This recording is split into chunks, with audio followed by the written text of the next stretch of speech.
The wide world of IEMs keeps growing every month, particularly since some big-name reviewers have decided to collaborate their own ideas.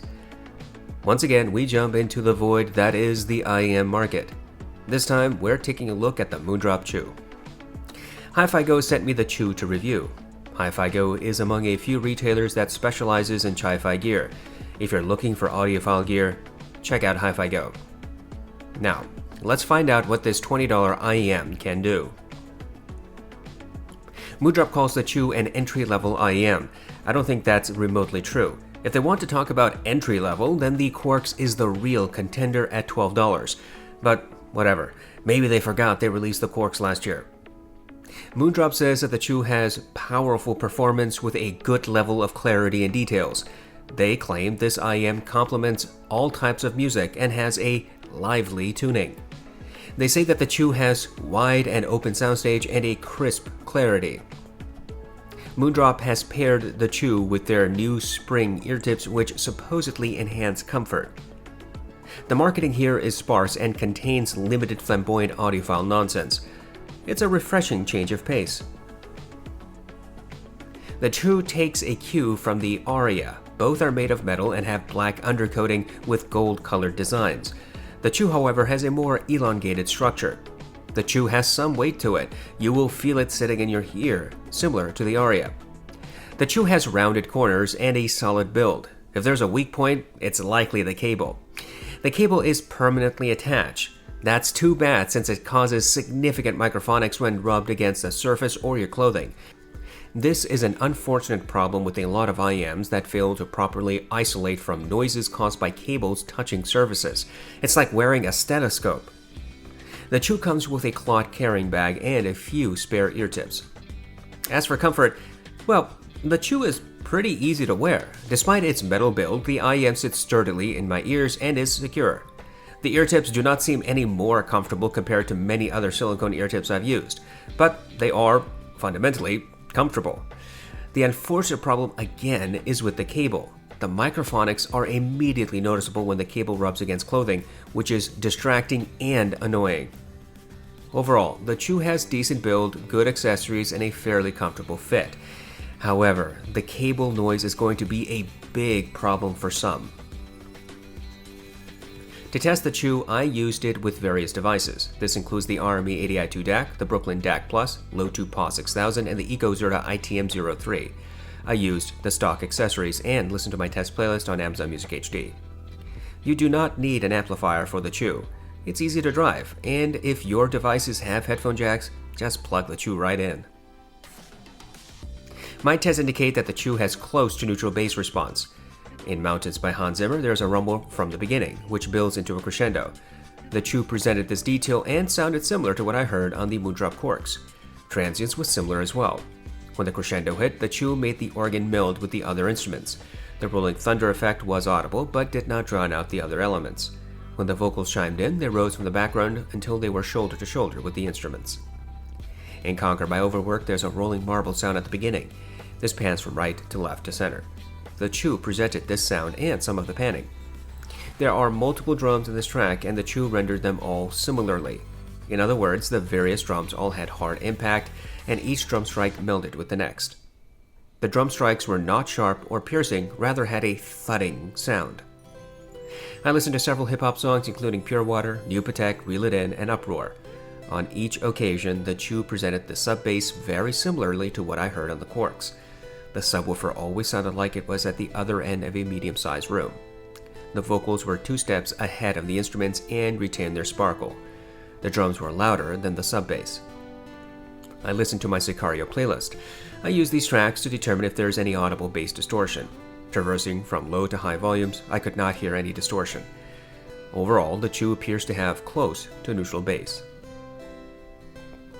My tests indicate that the mids are forward and sibilant. In Orla Gartland's Why Am I Like This, there is natural vocal grain and sibilance mixed into the track. The Chew presented and emphasized both. The Chew sibilance rendition was greater than what I heard on the Quarks, which present a more neutral rendition. On the Chew, Orla's voice was 2 steps ahead of the instruments. The Quarks, in comparison, presented Orla's voice 1 step ahead of instruments. There was some melding among all the instruments, but no muddiness. The drums never overpowered or shrouded Orla's voice. In Want You Back by Haim, the Chew again showed that it emphasizes vocal sibilance. The Quarks, in contrast, did not. At 8 seconds into the track, the primary singer says the word "we" and drags it out, making it sound gravelly. The Chew rendered this detail. There are 2 backup vocalists, one in either channel. The Chew initially presented all 3 vocalists clearly with their individual tonalities. When the instruments played at maximum, the backup vocalists melded into one voice. The drums, bass, guitar, and piano all melded. The vocals remained 1 to 2 steps ahead of the other elements. The drums were the loudest instruments in the group set. In Superposition by Young the Giant, the Chew presented the ukulele, drums, and bass. All instruments melded their notes together slightly. The primary male vocalist was 1 to 2 steps ahead of the instruments. His vocal sibilance did not appear to be emphasized. There's a backup vocalist whose voice is layered beneath the primaries. Most IEMs and headphones cannot reveal this subtle detail. The Chew could not either. Between 1 minute and 10 and 1 minute and 20 seconds, there are sharp intakes of breaths. The Chew presented this detail. Overall, the Chew seems to have forward mids with particular attention to vocals. Female artists get an emphasis of sibilance and vocal grain. There's no better than average clarity in this region. My tests indicate that the Chew has fairly neutral treble with perhaps a roll-off in the upper treble region. In Scherzo for X-Wings, the Chew presented the brass and horns clearly. Their nasally signatures were easily audible. However, the higher pitch notes seemed a bit recessed, less loud than what I heard on the more neutral Quarks. This difference was not significant but somewhat noticeable in an A/B test. The timpani was audible but did not drown out the other instruments. The Chew has some width but no depth or verticality. In other words, some instruments seemed further out into the wings, but none sounded like they were deeper into the room and no sounds came from above or below. In Flight from the City, the Chew made the piano sound like it was 5 feet away. The cello was as loud as the piano and sounded, for a lack of better terminology, smooth. Both instruments melded their tonalities. I heard the pops and sizzles, electric buzzing effects, creaking of wood on the pianist's bench, and the shifting of the cello's weight. In Take 5 by the Dave Brubeck Quartet, the Chew rendered the piano in the right, drums in the left, saxophone center, and bass 1 step behind. All instruments melded their tonalities, but none seemed veiled in the mix. The saxophone was the loudest, most obvious element in the mix. The saxophone's higher pitch notes were slightly quieter than what I heard on the Quarks. The cymbals are struck at different positions, which should result in varying tonalities. The Chew made each cymbal strike sound the same.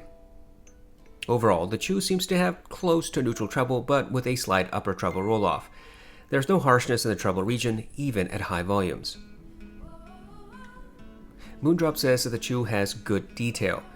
Well, that depends on your prior experience.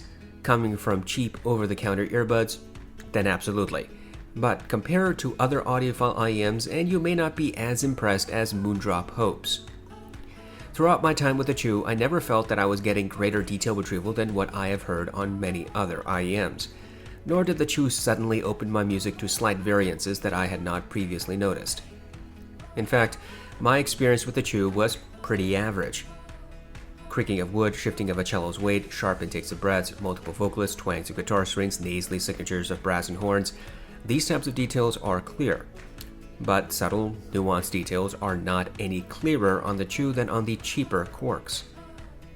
For a more quantitative test, I used the song New Light by Kazuki. This track has layers of details, including the sound of children playing, wind, rustling of grass, synth, piano, and footsteps. I count the number of steps I can hear in the first 60 seconds. The WG-T2 presents 9 to 10 footsteps. The Heidi's MS2 presents 8 to 9. The Ten Hi-Fi T2 and T2 Evo present 7 to 8. The Moondrop Aria presents 7 footsteps. The T2 Plus, Blonde BL05, The Audio Legacy 2, they all present 6 to 7. The Moondrop Starfield presents 6. The Moondrop Quarks, BL03, Triple Wind Melee each present 5 to 6 footsteps. And the Chew rendered 6 to 7 footsteps. For my detail resolution scale, I use the Moondrop Aria and Starfield as the average performers. Any IEM that provides more or less footsteps is judged accordingly. Thus, on my scale, the BL03 would be considered below average and the Ten Hi-Fi T2 would be above average. Using this standard, it seems pretty clear to me that the Chew has average detail retrieval. Of course, changing ear tips or insertion depth in your own music may render different results. Moondrop says that the Chew has wide soundstage. My test suggests this IEM has average soundstage. The Chew does not present a 3D experience. While you might hear some width, the Chew does not excel at depth or verticality. Of course, the original recording has a lot to do with this as well. Just as with the detail resolution test, I also have a scale for soundstage. For me, this involves, yet again, using the Moondrop aria and Starfield as the average performers. Anything that has greater or lesser soundstage is judged accordingly. The tin hifi T2 and Heidi's MS2 have above average soundstage. The Blonde BL03 and BL05S are average at best, and perhaps slightly below average. The Starfield, Aria, and Quarks are average. I would say that the Chew has soundstage that is about as wide as the Aria and the Quarks. The tin hifi T2 has noticeably wider soundstage. Moondrop has different sound signatures they like to play with. The Starfield and Aria are supposed to be inspired by the Harman target, but the Quarks are theoretically Moondrop's house signature. Listening to the Chew, I get the impression they're keeping the house sound, which is essentially what they say in their marketing. However, while I believe that the Quarks are neutral IEMs, I do not think that is the case for the Chew. There are two reasons. First, the mid-range, and second, the treble. The Chew has fairly neutral bass response. It's hard to differentiate from the Quarks rendition in this case. There's about average clarity in this region, and no muddiness. The Chew has forward mids with sibilant vocals. This sets this IEM apart from the Quarks, which have a more neutral presentation.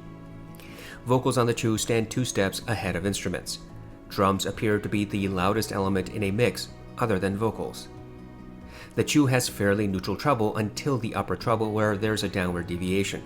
This is a little different from the Quarks, which seem to have slightly closer to neutral rendition.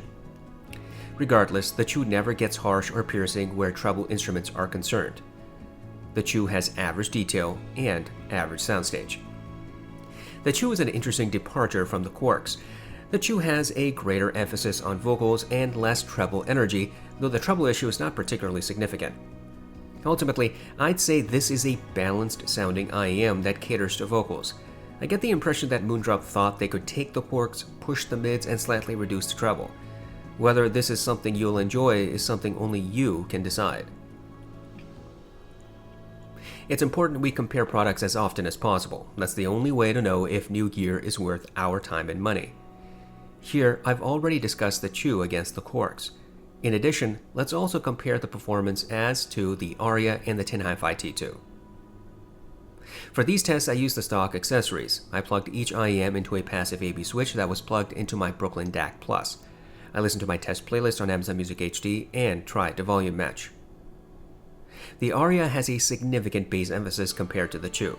The Aria pushes sub-bass and mid-bass and has less clarity in this region. Transients is a little faster on the Chew. Mid-bass impact is harder and a little sharper on the Aria. The mids are recessed on the Aria compared to the Chew. The Chew pushes vocals ahead of instruments, while the Aria places vocals shoulder to shoulder with instruments, at best. Often drums are louder than vocals in a mix when listening on the Aria. Clarity is similar. The treble is a little bit different. The Aria has a mid-treble emphasis and an upper treble roll-off. The Chew seems to have fairly neutral treble until the upper treble where there's a roll-off. Neither IEM sounds harsh at high volumes, but the Chew has a slightly gentler presentation to treble instruments.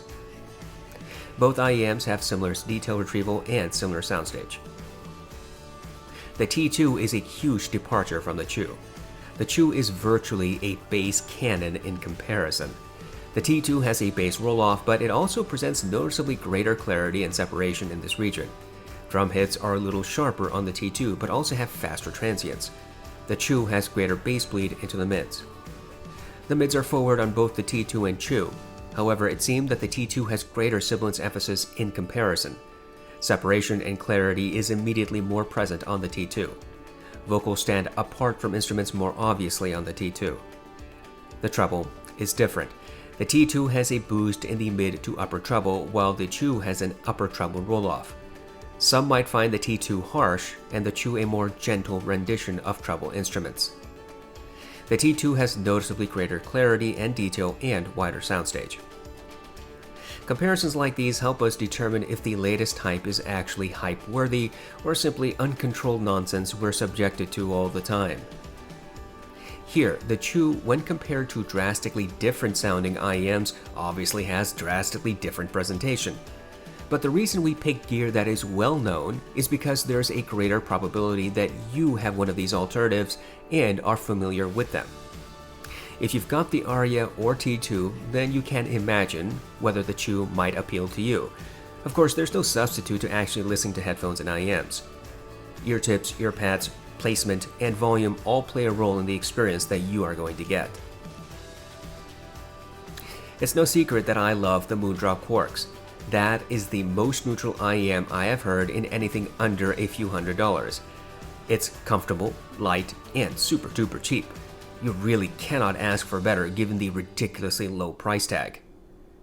Moondrop makes far more flamboyant, more popular, more expensive stuff. And for better or worse, they are not fearful to try new things.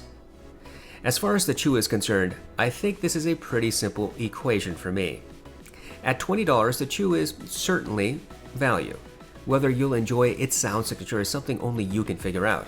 It will not appeal to everyone, that much is certain.